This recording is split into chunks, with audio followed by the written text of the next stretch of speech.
जय भीम दोस्तों, स्वागत है आपका एक नए वीडियो में। दोस्तों, बाल गंगाधर तिलक 1856 से 1920 में भारतीय स्वतंत्रता संग्राम के दौरान कांग्रेस के गर्म दल के प्रमुख नेता माने जाते थे। दोस्तों, यहाँ तक कि बाल गंगाधर तिलक को लोकमान्य की उपाधि से भी नवाजा गया था। दोस्तों, स्वराज और स्वाधीनता में अंतर होने के बावजूद उनका नारा स्वराज हमारा जन्मसिद्ध अधिकार है उस समय में स्वतंत्रता आंदोलन का महत्वपूर्ण नारा बन चुका था। दोस्तों, बाल गंगाधर तिलक के राजनीतिक विचारों के बारे में आप सबको बहुत कुछ बताया जा चुका है, इसलिए आज की इस वीडियो में हम बाल गंगाधर तिलक के सामाजिक विचारों को आप सबके सामने लाने की कोशिश करेंगे और आपको यह बताएंगे कि जिस दौर में महादेव गोविंद रनाडे और गोपाल कृष्ण गोखले से लेकर ज्योतिबा फुले तक समाज सुधार के लिए कार्य कर रहे थे, उस समय बाल गंगाधर तिलक किस तरह से परंपरावादियों का समर्थन कर रहे थे, यह देखकर आप आश्चर्यचकित रह जाएंगे। दोस्तों, उससे पहले अगर आप सबने अभी तक हमारे इस चैनल को सब्सक्राइब नहीं किया है तो जल्दी से सब्सक्राइब कर लें और बेल आइकन दबाना ना भूलें, क्योंकि मैं ऐसे वीडियो आप सबके लिए अक्सर लाते रहता हूँ। तो चलिए दोस्तों, बिना देरी किए हुए वीडियो को शुरू करते हैं। All the best. दोस्तों, उस समय महिलाओं और जाति के सवाल पर कांग्रेस में दो पक्ष थे और जिसमें पहला था सुधारवादी और रूढ़िवादी। दोस्तों, सुधारवादी धारा के चार मुख्य आधार थे, जिसमें पहला था जाति का उन्मूलन, बाल विवाह का निषेध, विधवा विवाह का समर्थन और महिला शिक्षा। दोस्तों, उस समय सुधारवादी पक्ष का समर्थन महादेव गोविंद रनाडे, डब्ल्यू.सी. बनर्जी और आगे चलकर जी.जी. अगरकर और गोपाल कृष्ण गोखले भी इस पक्ष के समर्थन में जुड़ गए।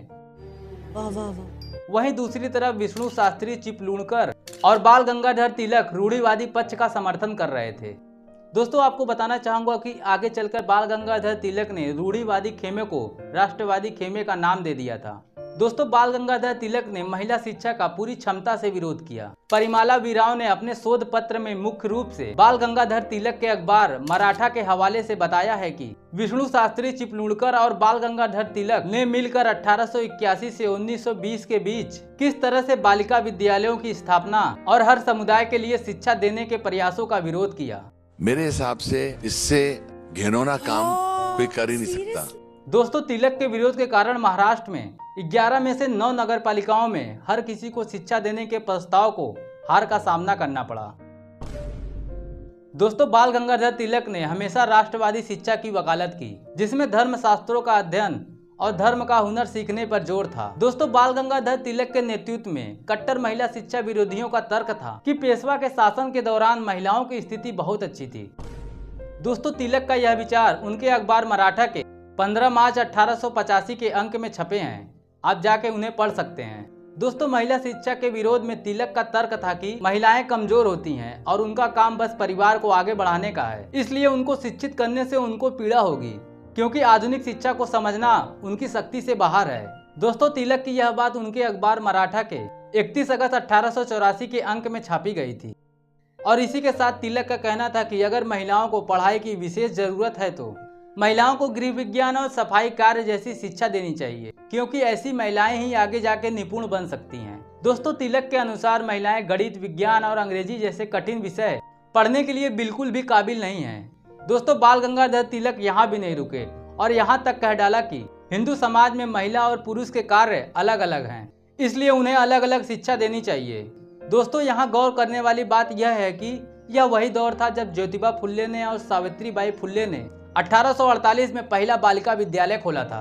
दोस्तों, महिला शिक्षा के कट्टर विरोधी रहे बाल गंगाधर तिलक ने महिलाओं के बाल विवाह के समर्थन में अपने बेहुदा विचार प्रकट किए थे। दोस्तों, ब्रिटिश सरकार ने उस समय महिलाओं के बाल विवाह को रोकने के लिए एज ऑफ कॉन्सेंट एक्ट 1891 बनाया, जिसके अनुसार 12 वर्ष की कम उम्र की लड़की के साथ, चाहे वह विवाहित हो या अविवाहित, उसके साथ सेक्स करना बलात्कार की श्रेणी में आएगा। दोस्तों, इस कानून का सुधारवादी पक्ष के लोगों ने समर्थन किया, किंतु बाल गंगाधर तिलक ने ब्रिटिश सरकार के इस कानून का जमकर विरोध किया। दोस्तों, इस पर बाल गंगाधर तिलक का कहना था कि हो सकता है कि सरकार का यह कानून सही हो और उपयोगी हो, फिर भी हम नहीं चाहते कि सरकार हमारी सामाजिक परंपराओं और जीवन शैली में हस्तक्षेप करे। दोस्तों, बाल गंगाधर तिलक वर्ण व्यवस्था के कट्टर समर्थक थे। उनका मानना था कि ब्राह्मण जाति शुद्ध है तथा जाति व्यवस्था का बने रहना देश और समाज के लाभ में है। उनका कहना था कि जाति ही हिंदू समाज का आधार है और जाति के नष्ट होने का अर्थ हिंदू समाज का नष्ट होना है। वहीं बाल गंगाधर तिलक का स्पष्ट रूप से मानना था कि किसान और कारीगर जातियों को राजनीति में नहीं आना चाहिए। दोस्तों 1918 में जब इन जातियों ने राजनीतिक प्रतिनिधित्व की मांग उठाई तो तिलक ने सोलापुर के एक सभा में कहा था कि तेली, तमोली, कुंभी विधानसभा में जाकर क्या करेंगे। दोस्तों यानी तिलक के हिसाब से इन जातियों का काम बस कानून का पालन करना है और उन्हें कानून बनाने का कोई अधिकार नहीं मिलना चाहिए। दोस्तों कुल मिलाकर देखा जाए तो तिलक के सामाजिक विचारों को आज के इस भारत में स्वीकार नहीं किया जा सकता। इसका यह भी मतलब है कि सबसे महान मान लिए गए व्यक्ति को भी समग्रता में ही देखा जाना चाहिए। दोस्तों मैं आप सबसे यह पूछना चाहता हूं कि क्या इन विचारों के साथ भी कोई भारत का लोकमान्य बन सकता है। आखिर बाल गंगाधर तिलक कैसे स्वतंत्रता सेनानी थे जो कि अपने ही लोगों के विरोध में हमेशा खड़े रहे। दोस्तों तिलक के इन विचारों को लेकर आपकी क्या राय है, कमेंट सेक्शन में इसका जवाब जरूर दें और वीडियो पसंद आया हो तो इसे ज्यादा से ज्यादा शेयर करें। अब आप गाना सुना दीजिए हमें। बहुत सोच चुके नीति में बहुजन अब से जग जाऊं, छोड़ के सारे सिकवे गिले को मिशन में लग जाऊं। बात न भूलो तुम पुरखों की, याद रखो कहानी, मांगे से हक मिला कभी ना, देनी पड़ी कुर्बानी, कि भीम जी की मेहरबानी बदल गई जिंदगानी। भीम जी की मेहरबानी बदल गई जिंदगानी।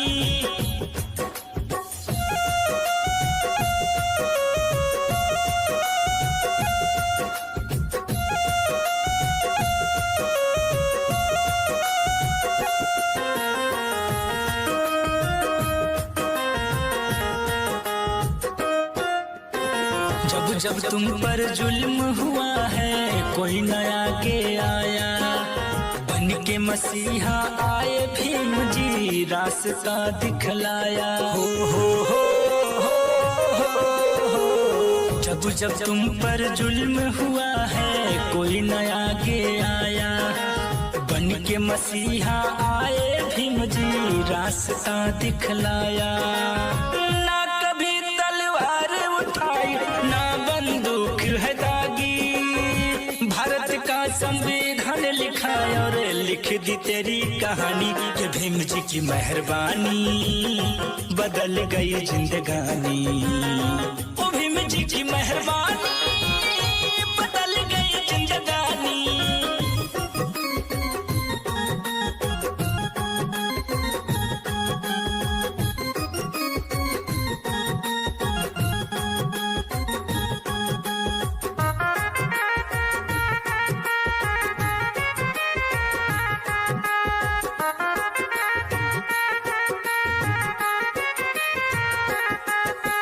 जाति धर्म के नाम पर तेरा शोषण होता आया, पढ़ लिख कर नादान अभी तक बाहर निकल न पाया।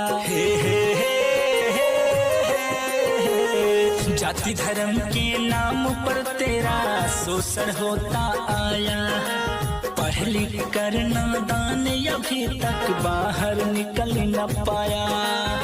झूठ के पीछे झूम रहा तू, सच तूने ना जानी, तेरे कारण भीम राम ने तोड़ी रीत पुरानी, कि भीम जी की मेहरबानी बदल गई जिंदगानी।